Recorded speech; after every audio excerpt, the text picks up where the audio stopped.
السلام عليكم شباب. اليوم جبنا لكم فيديو جديد من قناة مصطفى جيمنج. نقول اليوم يا شباب راح نستعرض لكم كيف تقدر تحصل على 3000 جوهرة شهريا في لعبة زوبا، وكيف تقدر تجيب التسريبات اول باول مع لعبة زوبا، وكيف تقدر تصير منشئ محتوى.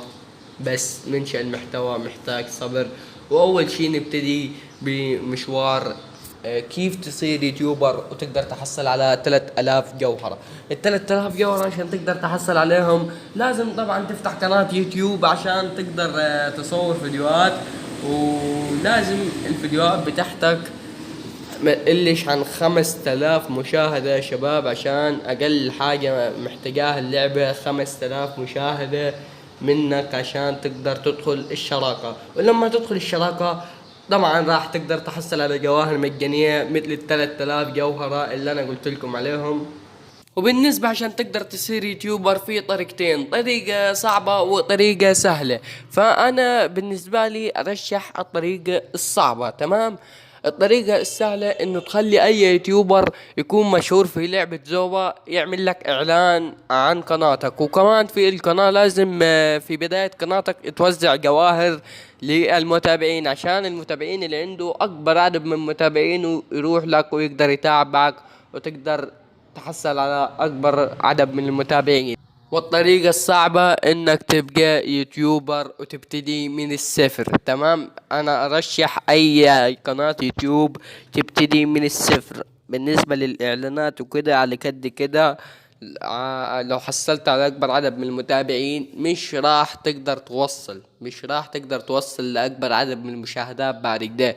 لا، في ناس هتتابعك وتسيب قناتك اصلا ومش هتشاهدك، يدوبك المتابعة والمسابقة اللي هتعملها هتخلص ومش هيشاهدك تاني. تمام. فانت تبتدي قناتك من الصفر. لو ابتديت قناتك من الصفر دي هتبقى افضل قناة، وهتبقى القناة دي ناجحة بنسبة 100%. بس تستمر في القناة، يعني ما تنسحبش ابدا. يعني يدوبك يومين ثلاثة بالكتير تكون محمل فيديو، مش مثلا تحمل فيديو بعدها بشهر تروح محمل فيديو تاني. لا، كده القناة اليوتيوب مش هيرفع فيديوهاتك ويقترحها على المشاهدين. فانت لازم تبتدي على القناة، وطالما ابتديت من القناة اعمل جدول وخلي قناتك تبقى قناة ناجحة. ما تقعدش تنسحب من القناة، وزي ما قلت لك استمر. الصبر اهم حاجة في قناة اليوتيوب. ويا شباب بخصوص الموسم الجديد يا شباب، ان شاء الله بعد بنزل راح استعرضه معاكم في القناة. الموسم الجديد ديت ان شاء الله راح استعرضه لكم، واستعرض لكم سعر الشحنة، وهل الموسم ده يستحق انك تشحنه ولا لا. هذا كل اللي هنعرفه بعد ما ينزل الموسم الجديد. فلو انت لسه لحد كلام بتشاهد الفيديو يا صديقي، ايش منتظر؟ اضغط لايك وفعل زر الجرس ليوصلكم كل ما هو جديد. وكان معكم مصطفى جيمنج، ومع السلامة.